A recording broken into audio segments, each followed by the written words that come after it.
What is up, guys? Welcome back. So today we are jumping into our next episode on the How to Paint series that we've made for Monster Flight Club's Borderlands Kickstarter that we got. If you got the base game, I've done all of the miniatures that are characters in that already. So if you just got the base game, you want to learn those miniatures to paint, I have them in my catalog. So just look for them and they'll be there. I have not yet gotten to the enemies, so I don't have any Psycho Bandits done or anything like that yet. That's still to come. Also, I got Skags at the gate, so if you did kickstart this and you got Skags at the gate, I will be doing some videos on how to paint the Skags as well. I did do one, which was Pet for Flack, but we have the other ones, of course. But today, we are tackling Torgue, my boy Torgue here. This one's going to be a little tricky because it's going to be easy for me because I'm really good with skin tones. So I can do the skin tones pretty well. Now that may be a problem with you guys. I know a lot of people have a hard time with skin tones, but I kind of got a perfect mix for skin tones. So what I'll do is I'll give you guys an idea of how I do my skin tones better in this video. I've done it throughout the videos, but I don't think I've really went into depth of how I do the skin tones too much. His whole top half is literally just bare skin, so we gotta work with that. But the tricky part for me is the gun, and the gun that he uses actually has checkerboard on it. So we'll see what we could do. I'm gonna try to get it to work. I could do checkerboard. It's just that gun's small compared to usual shit. So we're gonna have to go ahead and try to find some references and see where we can go from there. So finding some pictures of Torgue online was a little bit difficult because it's either something crazy wacky or just like half his body. I did find this picture, which is like a sticker of him, but it's perfect because it gives us the colors that we need. It's not too bad. He has literally like blue pants on. There's maybe some little bit of brown for the straps. He has metallic stuff on his legs and his arm. So like his armor and stuff is metallic. What we got to do is we have to find the gun.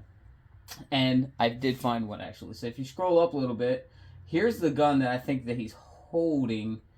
But we're going to look at a picture that I found prior to this. It's literally him holding a gun right here. Boom. That is the exact gun that he's holding.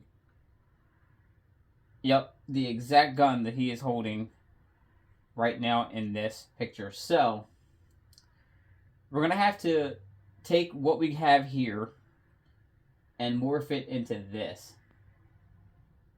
So it doesn't look too bad, but the checkerboard will be a little bit tricky if you're not really careful with your hands. So let's go ahead, get his body done, then we'll work on the gun, and then we'll put our glazes on, and everything will come together.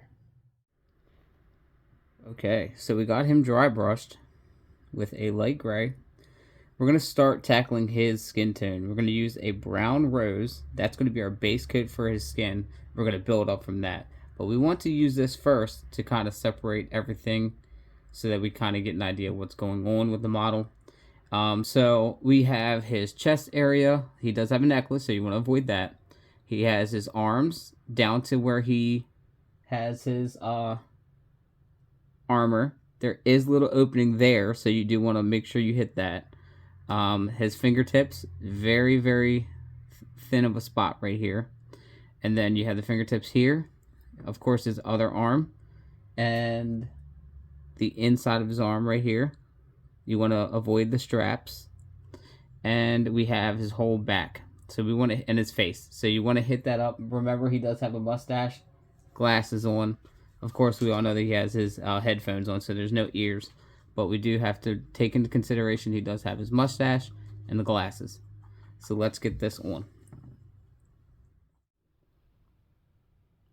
With our first layer of skin on, we can now move on to blues.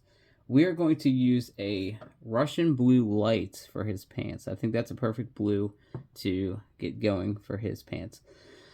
So we are going to go ahead and do his pants, and we're going to avoid any straps that go around. We want to avoid anything like that.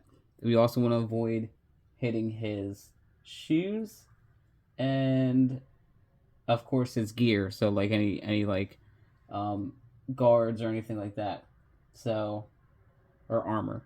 So you want to just avoid that. So let's go ahead and get these pants done. Don't forget to do the top of the belt as well, and also the belt loops.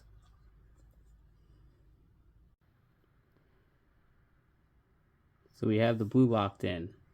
Now what we're going to want to do is we're going to want to start, let's do our browns. Let's go ahead and do our browns. His hair's brown, and I think I'm going to do it the same color as like the leather brown because it's like a darker brown. So we're going to do the brown hair. We're going to do all of the straps around his legs. They are all brown. His belt is also brown. And the straps around his arms are also brown. So we're going to knock out the browns, and then we're going to move on to the gray. And I think with the grays, I'm going to use a warm gray. So, all right, let's get the browns on here. I'm going to use just a leather brown, AK, and we'll go from there. Okay, so there's two types of gray on him. He has definitely a warm gray. Well, that's what we're going to use for our metallics, for them areas of metallics.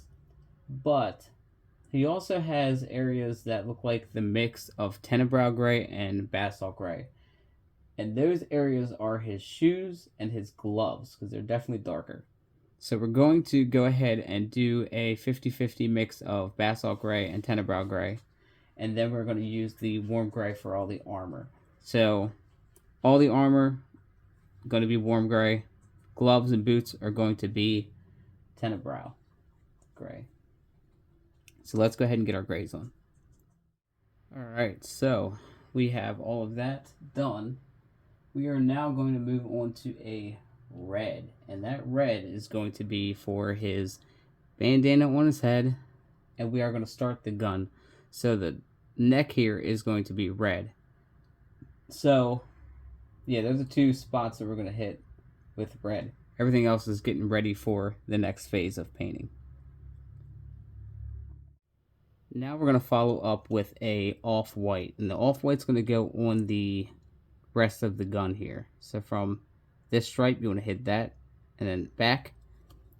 And then you want to hit as much as you can over here, but don't fret. I mean, if you dry brush this and you can't reach this, just try not to get it on the skin. So just try to just get in there as much as you can. We do have to put a basalt gray on these little pieces, but let's work on the white now. By the time you see the gun again, it will be basalt on there, but let's try to get the white on there right now, the off-white. Okay, so to make life easier, what I'm going to do is I'm only going to do the checkerboard on this side, because over here is very difficult to get into, and a lot of players aren't going to see into where his chest and arms are folded. So we are going to go ahead and try to do some checkerboard over here.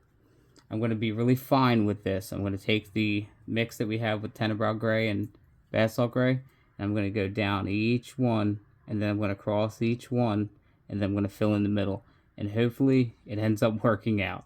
But everything is trial and error. You guys will see if it looks like doo-doo or not. Okay, so I don't think it turned out too bad. I think it turned out okay.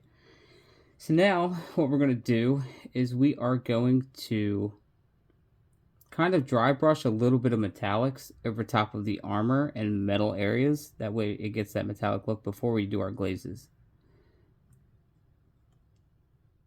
Now we can start glazing with some speed paints. So I use speed paints in a less traditional way. I think these are made, or speed paints were made to kind of enhance the colors you already have been using. But most people, they do a zenithal and then they put the speed paint right on there and it's done. I don't traditionally like to do that. So I like to paint it normally and then use them as an enhancement. So Gravelord Gray is used as a really good wash, so I end up using that on most of the model. Now, if I have any leather points, I will use a leather brown, and here we do have a lot of leather. So we have straps and his belt. We are not going to use that brown leather on his hair. There is like a brown fur color. I'm going to use that instead because it's a little bit lighter. It might make his hair pop a little bit better.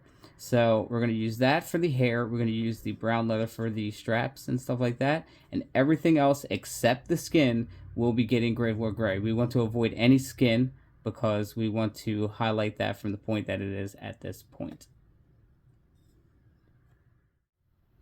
Look at that. It's coming all together now.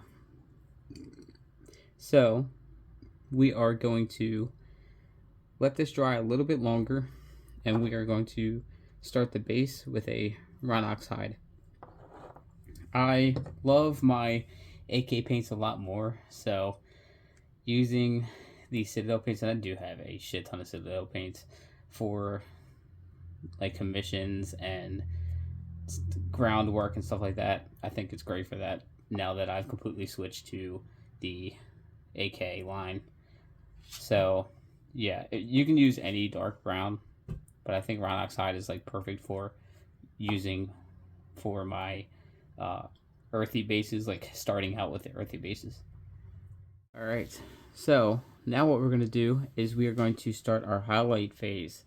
So every color that we used previously, we are going to hit with our highlights, because now that we have our Gravelord Gray and our like speed paints as a glaze over this, it darkened up the model a lot.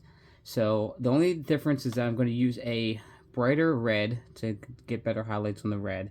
Red is one of those colors that is kind of hard to build up from, so we're just going to use a brighter red off the bat. The Russian blue lights will work perfectly still for highlights for his pants. His skin, we are going to now cover it with a beige red, and then once we kind of get that set, we will then mix it with a pale sand, and the pale sand will lighten it up just enough to do the higher areas. And what we're going to do is we're only going to minimize how much we are going to hit with that. So you want to make sure it's where the light hits, and it's just pieces of the muscle. You don't want to cover the recesses in his muscle. You just want to cover the top of his muscle to give it like that light effect. Okay, so look at that. Highlights are applied.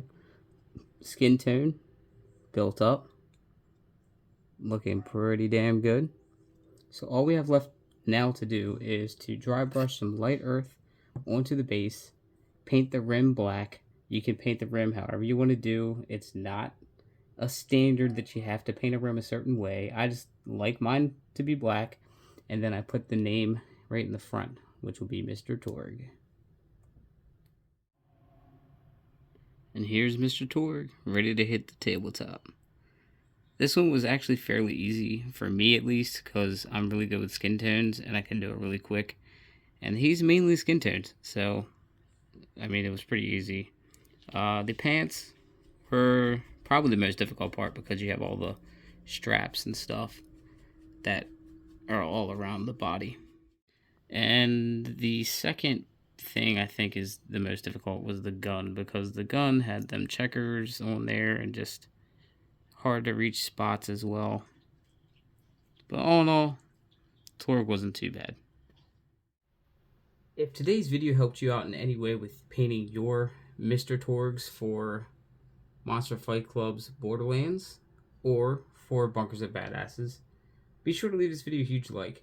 Also, if you know anybody that needs the help with painting miniatures, mainly these miniatures, but any miniatures at all, because you can use all these techniques with any miniature. If you know anybody that needs help, be sure to send these videos to them people, because sometimes you just need that little bit of a push to kind of start painting. It's definitely it's definitely a hobby that you're not just going to jump right into. You're going to look things up. You're going to see how people are doing it. And sometimes it's kind of overwhelming and scary at the same time because you get models that are expensive. Warhammer models are fucking expensive as hell. I have a shit ton of them for bunkers, but I'm telling you, like, if you buy the models and you're too scared to paint them because you think you're gonna mess them up, literally, it's paint. You can always paint over it. You can always strip paint off. It's not the end of the world. But the worst thing to do is to not try. The best thing to do is to just try. Like, if you pick up a brush, you're not going to be the best painter in the world on your first model, but it's the first step in becoming great. So that's what you got to understand. So if these videos help them out, then that'd be great. If you have not subscribed to my channel but have been watching these videos or any of my videos, it would be greatly appreciated if you did hit that subscribe button. We did surpass 800 subs, and that is amazing. I love you guys. You guys are amazing. So yeah, as always, thank you guys for checking out this video. I think the next one we're going to tackle is Moxie, and we have something a little special with Moxie, so hopefully you guys are excited for that. So yeah, I'll catch you all in the next one. Bye.